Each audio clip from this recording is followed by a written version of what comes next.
तो अब नेक्स्ट है बच्चों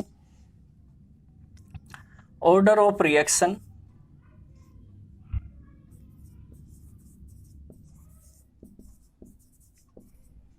और मोलिकुलरिटी ऑफ रिएक्शन।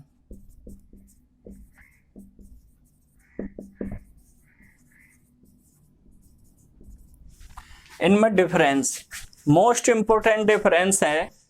आप इनमें डिफरेंस क्योंकि थ्योरेटिकल है, सभी बच्चे ध्यान रखेंगे। ऑर्डर ऑफ रिएक्शन आपने पढ़ा था। ऑर्डर ऑफ रिएक्शन में हमने क्या बताया आपको? ऑर्डर ऑफ रिएक्शन में हमने आपको ये बताया था कि जो रेट है, बड़े ध्यान से देखें, वो डायरेक्टली प्रोपोर्शनल होगा अगर कोई hypothetical equation a plus b है और इसके ये प्रोडक्ट है, तो a की पावर a और b की पावर b, ये बताया था हमने।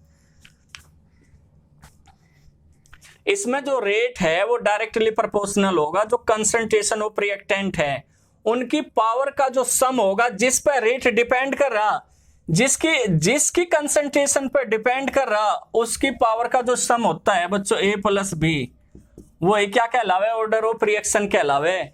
लेकिन मोलिकुलरिटी ऑफ रिएक्शन में हमने क्या कहा कि एलिमेंट्री रिएक्शन होगी। क्या होगी बच्चों? एलिमेंट्री रिएक्शन होगी। ये ध्यान देने वाली बात है। यानी सिर्फ और सिर्फ इसका जो ऑर्डर हो सकता है वो 3 हो सकता है। ठीक है, इसमें कितने पार्टिसिपेट कर रहे हैं वो उस पर डिपेंड करेगा। 1 कर रहा, 2 कर रहा, 3, मैक्सिमम कितने हो सके? 3 हो सके। ये एक्सपेरिमेंटल होगी। सेकंड क्या है बच्चों? एक्सपेरिमेंटल। ये एक्सपेरिमेंट करके आपने रेट लो के द्वारा निकाल लिया है, नहीं निकाल लिया? आप देख लो, रेट लो क्या था? यानी आप इसका ऑब्जर्वेशन करोगे, इसे एक्सपेरिमेंट करके देखोगे कि डिपेंडेंस है या नहीं है। ये थ्योरेटिकल होगी, ये ध्यान रखियो। इसमें सिर्फ ये देखना कितने पार्टिसिपेट कर रहे, 1 कर रहा, 2 कर रहा, 3 कर रहा, तो ये एक्सपेरिमेंटल है, थ्योरेटिकल है। तीसरा जो पॉइंट है, ऑर्डर ऑफ रिएक्शन 0 भी हो सकती है। कितनी हो सके? 0 भी हो सकती है, पॉजिटिव भी हो सकती है, ठीक है, फ्रैक्शनल भी हो सकती है। यानी 3/4 इस तरीके से फ्रैक्शनल भी हो सकती है, होल नंबर भी हो सकती है। लेकिन मोलिकुलरिटी ऑफ रिएक्शन क्या होगी बच्चों? हमेशा पॉजिटिव होगी और होल नंबर होगी, 0 नहीं हो सकती कभी भी। ये पूर्णांक होगी, पूरा अंक होगी, पूरी डिजिट होगी, 1 2 3 इस तरीके से।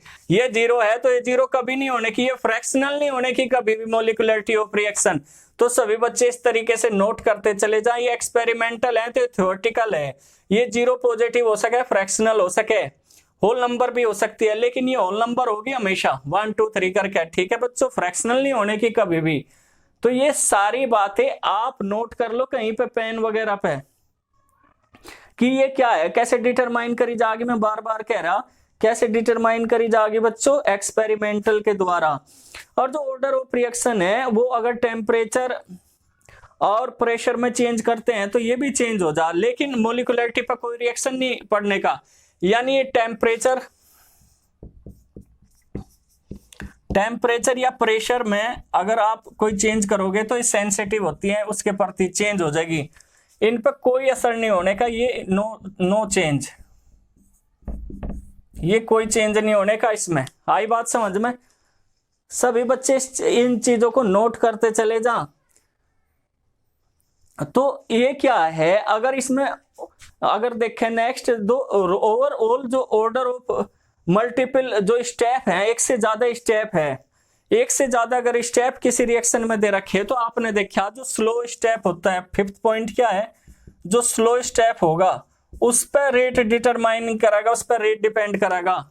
ठीक है बच्चों, और इसमें ऐसा कुछ नहीं होता, इसमें तो सिर्फ मोलिकुलरिटी पर डिपेंड करता है। यानी 1 2 3 कितने मोलिक्यूल, मैक्सिमम 3 मोलिक्यूल पार्टिसिपेट कर रहे हैं, वो उसकी मोलिकुलरिटी ऑफ रिएक्शन होगी। इसमें ऐसा कोई प्रोसेस नहीं है, इसमें तो एलिमेंट्री रिएक्शन ही मोलिकुलरिटी ऑफ रिएक्शन होगी। क्लियर है सभी बच्चों को? लेकिन इसमें क्या होगा बच्चों, जो अगर आपको ऐसी दे रखी कॉम्प्लेक्स रिएक्शन दे रखी तो उसका जो स्लो स्टेप होगा वही उसका ऑर्डर ऑफ रिएक्शन होगा।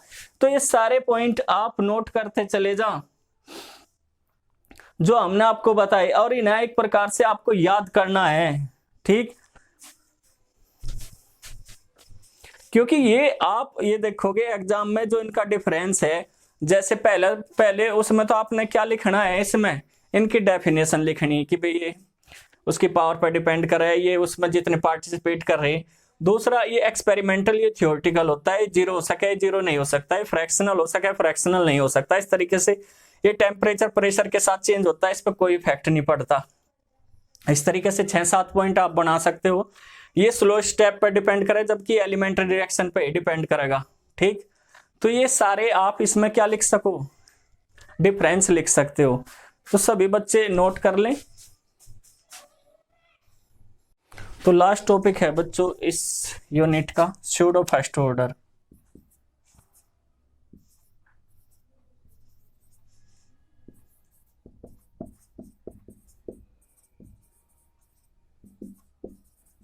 आप सोच रहे होंगे स्यूडो क्या होता है, जैसे आपने सॉलिड स्टेट में पढ़ा होगा। स्यूडो का मतलब होता है बच्चों धोखा। क्या होता है स्यूडो का मतलब? धोखा। यानी कुछ ऐसी रिएक्शंस हैं बच्चों जो दिखने में तो सेकंड ऑर्डर की लगेंगी, लेकिन जैसे हमने बताया तो एक्सपेरिमेंटल होता है। लेकिन हम जब एक्सपेरिमेंट करें तो हम देखते हैं कि उसमें जो ऑर्डर रेट ऑफ रिएक्शन है वो सिर्फ और सिर्फ एक ही मॉलिक्यूल पर डिपेंड कर रहा, ठीक है, दूसरे पे नहीं कर रहा। तो इसका मतलब ये दिखने में तो कैसी लगेंगी सेकंड ऑर्डर रिएक्शन, लेकिन जो डिपेंडेंस है वो सिर्फ एक ही उस पे है, मॉलिक्यूल पे। तो आप कैसे लिखोगे? Those reactions which appear to be of second order but are actually of first order reaction under certain conditions are term as pseudo molecular और स्यूडो फर्स्ट ऑर्डर रिएक्शन। ठीक है बच्चों, जैसे हम आपको एग्जांपल देके बताऊंगे इसमें क्या होगा। इथाइल एसीटेट है बच्चों CH3, एग्जांपल के तौर पर देख लो, COOC2H5। हम इसका हाइड्रोलाइसिस कर रहे हैं तो ये एक्सिस में ले लेंगे हम वाटर, क्या लेंगे एक्सिस में, CH3 COOH प्लस C2H5OH। तो एक चीज का आप ध्यान रखो कि इसमें एक मॉलिक्यूल ऐसा होता है जो आप एक्सिस में ले लो और उसकी कंसंट्रेशन चेंज नहीं होती ड्यूरिंग केमिकल रिएक्शन। पूरी केमिकल रिएक्शन के दौरान उसकी कंसंट्रेशन अनचेंज बनी रहे।